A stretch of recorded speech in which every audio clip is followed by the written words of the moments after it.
प्रत्येक नागरिकाला वेळ आणि ही वास्तू त्या अधिकाराची हमी. खंडपीठ नागपूर तसेच सन्माननीय न्यायमूर्ती श्री प्रवीण शेषरावजी पाटील उच्च न्यायालय मुंबई खंडपीठ नागपूर मी सर्व मान्यवरांना विनंती करतो की कृपया टाळ्यांच्या गजरात कोनशिला अनावरण सोहळ्याचे आनंद व्यक्त करावे.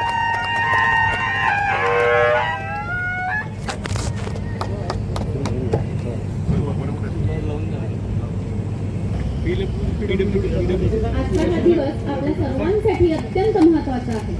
चांदूर रेल्वे जिल्हा अमरावती येथे दिवाणी व फौजदारी न्यायालयाच्या नूतन इमारतीच्या भूमिपूजनाचा हा शुभ सोहळा. सन्माननीय न्यायमूर्ती या पावन भूमीचे पूजन करून आजच्या सोहळ्याला पूर्णत्वास नेत आहेत.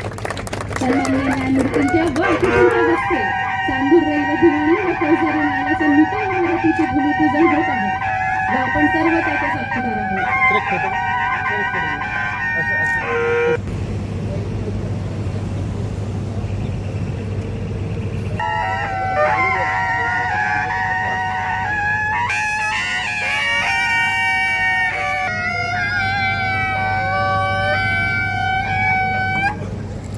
न्यायाधीश कनिष्ठ स्तर चांदूर रेल्वे पेरली गेली उद्याच्या स्वप्नांना फुल्या दिशा न्यायाची मिळाली.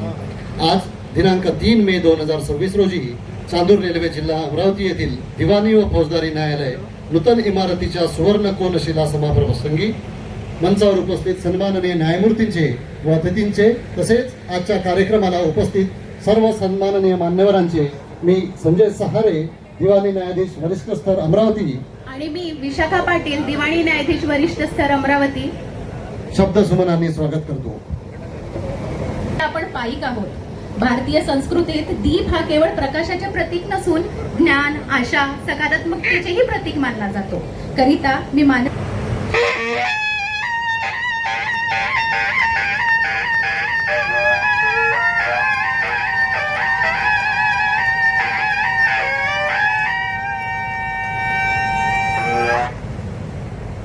शुभम करोति कल्याणम आरोग्यम धनसंपदा शत्रुबुद्धी विनाशनम दीपज्योती नमस्ते. ही दिव्याची ज्योत आमचे शुभ आणि कल्याण करो. आम्हाला आरोग्य आणि धनसंपत्ती लाभू दे.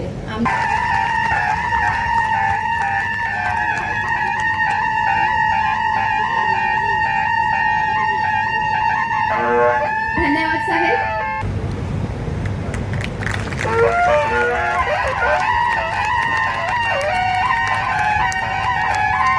देऊन स्वागत करावे.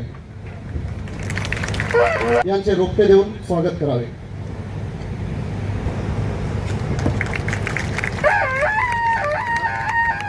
धन्यवाद महोदय.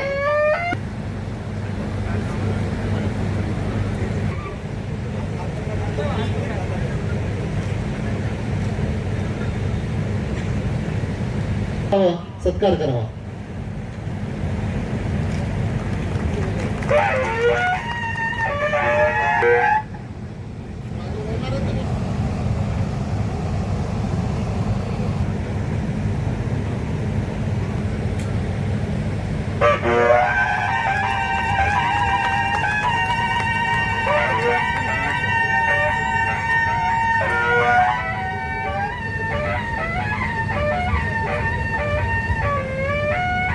समारंभाला उपस्थित राहता आला.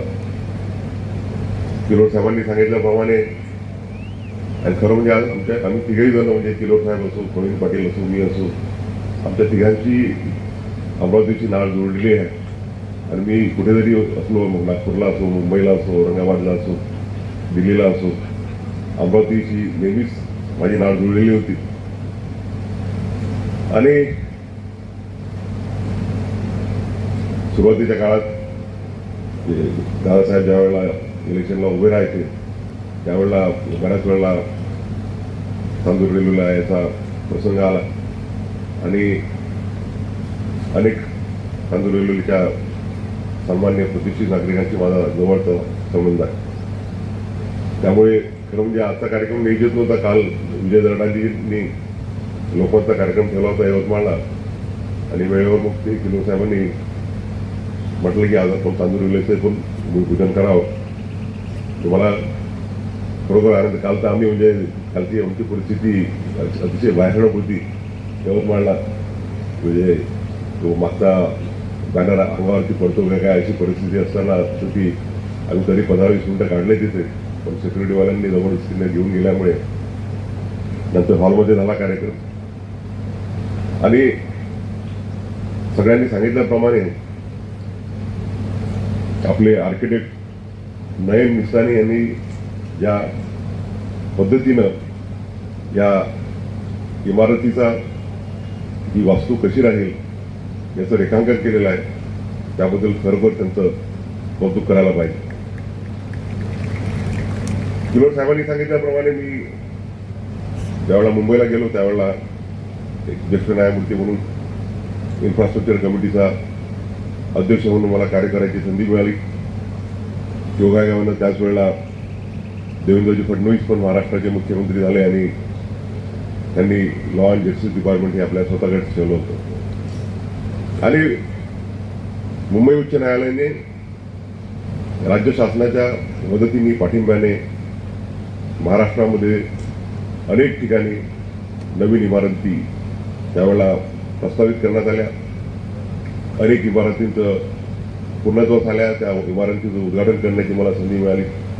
अनेक इमारतींचं कोनशिला समारंभ करण्याची संधी मिळाली. आणि त्यामुळे मला स्वतःला आनंद आहे की एक महाराष्ट्राचा नागरिक म्हणून, एक अमरावती जिल्ह्याचा नागरिक म्हणून महाराष्ट्र या ज्युडिशियल इन्फ्रास्ट्रक्चरमध्ये जे योगदान देता आलं त्याबद्दल मला अतिशय आनंद आहे. मी ज्यावेळेला या देशाचा सर्वोच्च न्यायालयाचा मुख्य न्यायाधीश झालो त्यावेळेला मी ठरवलं होतं की फक्त 2च इमारतींचं मी उद्घाटन करेल. एक म्हणजे डॉक्टर बाबासाहेब आंबेडकर यांचा